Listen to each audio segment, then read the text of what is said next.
In this video, I'm going to teach you how to connect Bluetooth Yamaha RS202.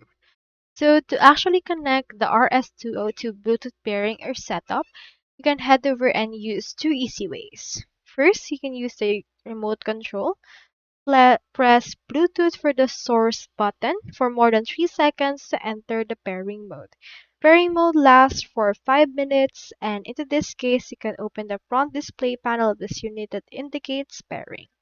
You can turn on the Bluetooth function on your smartphone or tablet to pair with the receiver, and from the Bluetooth connection list on your device, select Yamaha. So from in there, it should be connected altogether.